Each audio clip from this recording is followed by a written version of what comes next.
Smith reporting from Interop, and we're at the Blue Coat booth, known for WAN acceleration and security, and we're going to talk a little bit about selfish applications with Mark here. So Mark, I didn't know my applications were being selfish. Tell me why they're being selfish. Well, if you think of all the applications that you run, a lot of these tend to have big data sets that need to be transferred very quickly.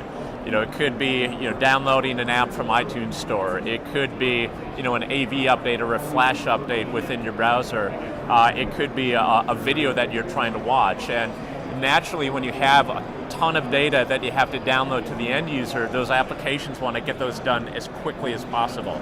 So they're selfish. They don't care about anything else happening in the network. They just say, give me as much bandwidth as I can possibly get so I can get my job done. And like kids, no concept of those around them. That's exactly right. Okay. And so these have to be socialized a little bit. And the biggest impact is, hey, when you're acting selfishly, it can impact other people, right? And selfish applications can push out SAP or virtual desktop or other types of important applications on the enterprise network. Okay, so which applications are worst offenders? Is it video, that sort of thing? I'll start with kind of an emerging huge issue, which is kind of BYOD applications. So whether it's app downloads from the iTunes Store or OS updates to iPhone and Android, whether it's iCloud pushing up or pushing down to the phones, that's more of a latent, and that's on the rise. But video is far and away the number one selfish application, just with the preponderance of Hulu, Netflix, and especially YouTube, because it's used both for business purposes as well as just for sheer recreation and fun. Okay, so that presents a different problem, right? So not all applications are created equal. Some you want to give priority, some you don't. Some are allowed to be a little bit more selfish than others, depending on what policies you set. Yeah, that's true. And we talk about, you want to accelerate them, but at a certain point, and optimize them so you remove the amount of bandwidth. But at a certain point, you sometimes need to contain them, and certain things need to be contained, squeezed down tighter than things might be for business. So it's complex because there's a lot of different content sites out there. There are different business uses and applications, and it's all about having the right tools to be able to see it and set those different policies, as well as optimize it and remove it from the link. And that's what Blue Coat's all about. Okay. So you have a little demo for us that will show how this works. Yeah, absolutely. And Steve's going to come in and just help us drive here while you explain what's going on. Yeah, so here's an example of, here we have YouTube that is really, this is set at about a 2.8, 3 megabit per second link. And this is, you can see our classification engine is identifying YouTube taking, spiking up to about 2.5 megabits per second. Now, if that's a 3 meg link, that's taking up 80% of the capacity.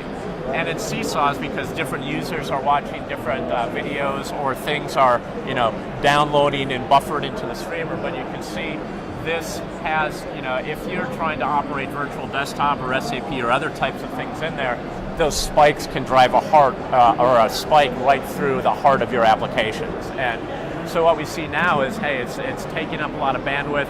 We're going to show, and you see how spiky it is. We're now going to kind of demonstrate, hey, when there's contention, you can actually partition that off.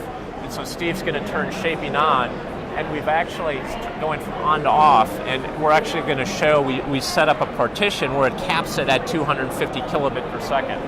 And it'll take a little bit of time for the screen to refresh, but instead of these big spikes that are driving to 2.5 megabit per second, you'll see it starts, and you can see where we had capped it before down here, where it's capped right at 250 megabits per second.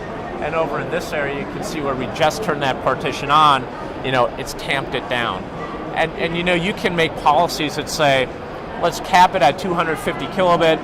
When there's contention, hey, if there's all kinds of bandwidth available, let it burst up to take it. So it really it adapts to the network conditions, so you're not wasting bandwidth, and so you can really put the bandwidth towards the business uses. So part of the solution to the selfishness is actually just having the global view of what's going on the network. That's the biggest challenge that our networking people have. There's so much content and applications happening, and everything happens over port 80 and port 443, right? The old way of network tools and routers just don't have that application and content visibility to give you this real-time view, nor can they give you that quick fix of applying a quick QoS policies. So yeah, it provides it really fills a gap that's required today. Okay, so these policy solutions have been available from Blue Coat for a while now, You have a new version of your software coming out. It's 9.1.